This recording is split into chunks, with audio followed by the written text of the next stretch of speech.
Et salut les bichons, j'espère que vous allez bien. Bienvenue dans la première vidéo de cette nouvelle série. Pendant ces petits rendez-vous, j'avais envie de vous parler de travaux, de bricolage, d'artisanat, d'entrepreneuriat, de projets, mais avec un thème commun, réfléchir. Je vous informe également que tous ces épisodes vont être disponibles en podcast sur Radio Bichon. On sait très bien que c'est un format que vous adorez, nous on l'adore aussi. Et puis on s'est dit, bah tiens, le format de ces séries, eh bien ça peut bien s'y prêter.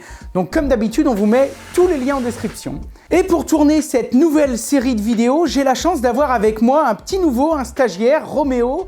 Bonjour, je m'appelle Roméo, j'ai 27 ans, ma couleur préférée c'est le orange, je suis fan de cinéma et de littérature. Attends, Roméo, s'il te plaît, je t'ai déjà expliqué, on s'est pas compris. Donc, avec moi, j'ai Roméo qui va juste filmer.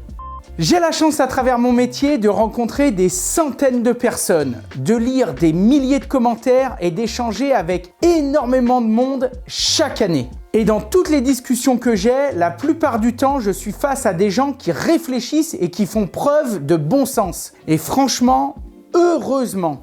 Mais je suis également confronté à beaucoup de gens qui, en matière de bricolage, prennent, à mon avis, un peu trop de raccourcis. Dans cette série, je vais donc essayer de vous partager ma vision du bricolage et des travaux, et surtout toute la réflexion qui va autour, car selon moi, les deux sont absolument indissociables. Ce que j'espère, c'est que chaque personne qui verra cette série de vidéos puisse en quelque sorte s'auto-évaluer, se positionner plus précisément dans l'univers du bricolage, et surtout puisse prendre des décisions réfléchies en parfaite connaissance de cause. J'aimerais tout d'abord reprendre les fondamentaux de ce que l'on appelle le bricolage.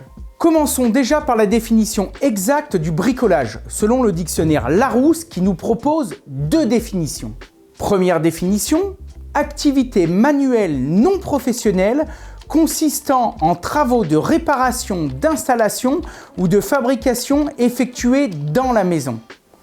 Deuxième définition, travail peu sérieux, grossier, rafistolage. Il existe en gros trois styles de bricolage. Le bricolage ludique, cette catégorie est communément appelée les makers. Ce sont des touche-à-tout qui bidouillent et inventent tout un tas de trucs farfelus, souvent sans grande utilité, mais juste parce que ça leur passe par la tête et qu'ils essayent de le faire. On y retrouve souvent des gens qui font un peu d'Arduino, d'électronique, mais aussi de l'impression 3D, de la soudure ou tout un tas d'autres choses. Typiquement, la plupart des bricoleurs qui se lèvent le matin en se disant « Tiens, si je construisais une Batmobile », sont clairement dans la catégorie des makers. Il existe même des rassemblements de makers comme la Maker Faire ou le Maker Central à Birmingham, où j'ai eu la chance d'être invité pour la première édition. J'y crois pas trop à ton truc là, t'as pas des exemples ? Bien sûr que j'ai des exemples. Parmi les makers connus et déjantés sur YouTube, on trouve par exemple Jimmy DiResta, Colin Furze, Ultimate Making, etc. Il y en a des milliers. Deuxième style de bricolage, le bricolage artistique. À ne pas confondre avec le patinage artistique. Mais de quoi tu parles, mec ? Pardon. On retrouve ici des gens qui ont une sensibilité pour le beau et le détail. Eux, la toiture, la plaque de plâtre et la pose de clôture, ça leur parle pas vraiment. Le bricoleur artistique souhaite avant tout que son objet soit beau et provoque chez ceux qui le regardent une sorte d'émoi. On va retrouver ici tous les artistes de la matière et de l'objet d'art. Ce sont des gens qui travaillent le bois, le métal, le verre, la résine, bref, la matière dans sa globalité la plus totale. C'est presque de l'art plastique, mais avec une vraie sensibilité d'artiste, afin d'arriver à des objets qui, pour certains, sont de véritables œuvres d'art. Ok, mais là aussi t'as des exemples ? Oui, mais impossible de tous les citer. Je pense à Olivier Gomis dans le bois, Woodworking, Art and Craft, Marc Duquesnoy ou encore Pablo Cimadevilla, une pépite si vous aimez la bijouterie. On continue avec le bricolage pratique. C'est la plus grande catégorie et celle qui représente le mieux les bricoleurs français. Le bricoleur pratique, c'est un touche-à-tout, souvent généraliste, même si certains ont plus d'affinité avec la plomberie que le bois, d'autres avec la tapisserie que le carrelage. Mais dans tous les cas, comme leur nom l'indique, ils font de l'utile, du pratique et du fonctionnel. Et tu connais la chanson, est-ce que t'as des exemples ? LJVS par exemple. Oh, t'en as pas des moins chiants ? Bref, pour définir si vous êtes un bricoleur ludique, artistique ou pratique, Faites une moyenne des projets que vous faites le plus. Dans mon cas, même si j'aime intégrer de l'artistique dans certains projets avec un peu de résine ou une gravure laser, ou qu'un jour je fabrique une catapulte Transformers avec des potes, je dois bien admettre que 90% de mes réalisations sont pratiques, utiles et fonctionnelles au quotidien. Donc je suis clairement dans la catégorie des bricoleurs pratiques. Si vous êtes toujours là, Pas sûr. vous aurez compris que dans ces vidéos, nous allons aborder essentiellement le bricolage pratique. Mais continuons notre réflexion en définissant votre taux d'affinité au bricolage. Une affinité supérieure à 5 sur 10 signifie que vous adorez bricoler, travailler de vos mains, faire du sur-mesure et que vous êtes fier de faire les choses vous-même. Vous aimez apprendre, vous remettre en question et souhaitez progresser. Ça, c'est pas toi, ça, hein? Si vous avez une affinité inférieure à 5 sur 10, cela signifie que vous n'aimez peut-être pas vraiment bricoler. Vous bricolez sous la contrainte ou pour faire plaisir à votre entourage qui vous gonfle car la douche fuit encore. Patron, il y a le WC qui fuit. Oh ta gueule, hein! Économiser un peu d'argent est la seule raison qui vous fait continuer de bricoler de temps en temps. Et enfin, si vous ne bricolez jamais et que vous appelez des pros quand vous avez besoin, on peut considérer que votre affinité est de 0 sur 10. Si vous pensez avoir une affinité supérieure à 5 sur 10, félicitations, vous êtes un bricoleur sur la bonne voie. La suite de la vidéo est faite pour vous. Mon conseil, laissez un pouce en l'air sous cette vidéo. Si au contraire vous avez une affinité avec le bricolage inférieure à 5 sur 10, débarrassez-vous de votre entourage qui vous gonfle. Roméo, viens voir papa.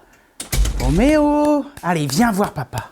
Faites des heures supplémentaires et payez-vous de vrais artisans. Allez à la pêche ou faites de la randonnée, mais par pitié, arrêtez le massacre. Vous bousillez votre logement, vous perdez votre temps et je ne suis pas sûr que la suite de la vidéo soit faite pour vous. Moi, mon conseil, c'est vous mettez un pouce en l'air et après vous vous désabonnez. Mais tu peux pas dire ça, mec! Bon, plus sérieusement, il y a plein de domaines où moi-même j'ai une affinité inférieure à 5 sur 10. Et il faut savoir accepter qu'on ne peut pas être bon de partout. Alors, ça tombe bien. Chut. Personnellement, mon papa que j'aime et que je salue était mécanicien automobile. J'ai souvent bricolé avec lui et il m'a montré plein de choses. Vidange, plaquettes de frein, embrayage. Résultat, la mécanique auto ne m'intéresse définitivement pas. Et sincèrement, quand je crève dans ma cour, j'appelle l'assistance. C'est pour vous dire à quel point ça me gonfle. Franchement, c'est presque du dégoût. Donc en mécanique auto, ça sert à rien que je perde mon temps en insistant et en perdant mon énergie à faire quelque chose qui ne m'intéresse pas du tout, juste pour faire quelques économies. Sincèrement, je considère mon temps comme précieux, car la vie passe vite et j'ai déjà assez de galères à gérer pour en plus me prendre le chou avec un truc que je déteste. Donc concernant la mécanique auto, je considère que mon affinité est de 0 sur 10. Je ne bricole jamais ma voiture et je l'emmène direct au garage. Donc si vous avez une affinité de 0 dans le bricolage, vous pouvez continuer de regarder cette vidéo de manière ludique, mais elle ne vous servira pas à grand chose. Mon conseil, laissez un pouce en l'air sous cette vidéo avant de la partager à votre beau-frère. Il se prend sûrement pour un pro du bricolage. Pour tous les bichons qui pensent avoir une bonne affinité avec le bricolage, c'est le moment de s'intéresser aux différents types de bricoleurs. Mais attention, quand on fait un bilan comme celui-ci, on parle uniquement de ce que vous maîtrisez. Et j'entends par maîtriser, savoir le faire correctement. On ne vous demande pas d'être des meilleurs ouvriers de France. Mais comme je vous l'ai déjà dit, quitte à le faire vous-même, s'il vous plaît, faites-le bien. C'est-à-dire que vous avez acquis le savoir-faire nécessaire à la réalisation d'une tâche de A à Z, avec un résultat de qualité qui va durer de nombreuses années. Esthétiquement correct et parfaitement fonctionnel d'un point de vue technique. Techniquement parfait, Roméo, hein. Pas comme toi. Hein. Bah, je sais que je suis pas parfait. Hein. Bah comment ça, tu le sais? Ouais, mon père, il me dit toujours amène-moi ta mère que je te refasse. Vous allez maintenant évaluer votre niveau de bricoleur généraliste. Je vais vous passer des exemples et il ne s'agit pas bien sûr de savoir faire parfaitement l'ensemble des tâches listées, mais plutôt de vous positionner sur cette échelle classée par difficulté. Alors sur une échelle de 0 à 10, où vous situez-vous? Sachant qu'à 0, vous ne savez pas changer une ampoule. Ah, c'est moi ça. Ouais, on sait. À 2,5, vous maîtrisez par exemple la pose de cadre à photo, de tringle à rideau, de poignée de porte. Vous êtes capable d'assembler un meuble en kit et de fixer une étagère. À 5, vous maîtrisez par exemple la pose d'un parquet flottant, d'une moquette ou d'un linoléum, le rabotage d'une porte, le remplacement d'une serrure, le remplacement d'un appareil électroménager encastré. Vous savez remplacer et changer un mécanisme de chasse d'eau, ou vous savez installer et fixer une balançoire, une boîte aux lettres ou un étendage. Vous maîtrisez correctement les opérations d'enduit et de peinture et la pose de papier peint. À 7,5, vous maîtrisez par exemple la majorité d'une installation de plomberie et d'électricité. Vous maîtrisez l'ensemble du processus d'isolation, de doublage et de cloisonnage. Vous savez carreler, vous savez installer ou remplacer portes et fenêtres, installer ou rénover une cuisine complète, installer ou rénover une salle de bain complète. Vous avez de bonnes bases dans le travail du bois et du métal et être capable de fabriquer des petits meubles et objets. Vous savez travailler en hauteur et en sécurité, vous savez poser un portail, un portillon, une clôture et faire de la petite maçonnerie de base. À 10, vous maîtrisez le processus complet de fabrication ou de rénovation de A à Z d'une maison ou d'un logement, du terrassement jusqu'à la toiture. Vous avez d'ailleurs déjà construit ou rénové plusieurs maisons, vous pourriez quasiment vous mettre à votre compte. Attention, avant d'inscrire fièrement votre score dans les commentaires, je reviens sur la notion de maîtrise. Dans ma carrière, j'ai croisé beaucoup de bricoleurs, ultra fiers d'avoir fait eux-mêmes leur salle de bain ou d'autres pièces de la maison. Mais certaines fois, quand je voyais la tête du résultat, on était bien loin de la notion de ce que l'on appelle maîtriser. J'ai croisé beaucoup de gens qui, pendant le confinement, ont refait la buanderie de Tata Jeannette et qui se sont dit « C'est bon, elle est contente et je vais pouvoir me mettre à mon compte, je suis pas plus bête qu'un autre ». Le souci, c'est que Tata Jeannette qui vous file des bonbons à chaque fois que vous venez la voir depuis vos 3 ans, elle va pas forcément vous dire que votre job, au final, il est pas terrible. Maîtriser une tâche, c'est la réaliser selon les règles de l'art. C'est être sûr que si demain un expert passe, il puisse vous dire que votre travail est aux normes, qu'il est bien réalisé et qu'il va durer minimum 10 ans. Bon après, on va pas se mentir, s'il dure 200 ans, c'est encore mieux. Et 5000 ans, c'est encore mieux. Oui, enfin bon, les bichons, Roméo, ils bossent bien, mais c'est pas non plus des Égyptiens. Hein. Il faudrait peut-être les fouetter. Ah bah toi, je pense que tu vas vite te faire des potes. Ah cool. Bref, je vous propose de revenir un peu en arrière dans la vidéo afin d'être sûr du résultat que vous allez inscrire dans les commentaires. Bien sûr, vous pouvez vous positionner à 3, 6 ou 8,2. Hein. Ça, c'est à vous de voir. Félicitations, vous connaissez maintenant votre niveau de bricoleur généraliste. Et il ne tient qu'à vous de faire mentir la vilaine deuxième définition du Larousse pour être encore plus fier de votre travail. Bien sûr, si ça vous intéresse, je pourrais vous proposer le même type d'évaluation pour les bricoleurs spécialisés dans le travail du bois, du métal ou de la plomberie. On bosse d'ailleurs sur des petits quiz bien sympas, vous allez voir arriver ça prochainement. Je finirai cette vidéo par un point que beaucoup d'entre vous négligent et qui est à l'origine de cette réputation de bricolo du dimanche. Une maison, un appart, un logement, c'est un lieu de vie, un lieu de passage, un lieu de souvenir. On y reçoit ses premiers amours, on y voit grandir ses enfants, dedans on y vit beaucoup d'émotions. Des rires, des pleurs, de la joie ou de la tristesse. C'est pour toutes ces choses et tous ces moments que nous accordons tant d'importance à notre chez nous. Généralement, on est toujours content de rentrer chez soi. Ouais, t'as pas vu ma baraque, hein. En règle générale, j'ai dit. Pour toutes ces raisons, quand vous bricolez chez vous, vous avez le devoir de faire les choses correctement. Pour vous, pour votre famille, mais également pour ceux qui passeront derrière vous. Quand tu dis passeront derrière vous... Chut, chut. Même s'il existe des bricoleurs ultra bons, et heureusement d'ailleurs, il y a encore trop de bricolos qui font du cache-misère, des travaux pourris, dangereux, sans aucune jugeote ni bon sens. Je vous garantis que quand une personne honnête rachète ça, après le passage d'un bricolo en se mettant 20 ans de crédit, franchement c'est le drame. Ça engendre des procédures pour malfaçons qui n'en finissent pas, avec toutes les galères qui vont avec. D'autant plus que la plupart du temps, les malfaçons peuvent être évitées en réfléchissant un minimum.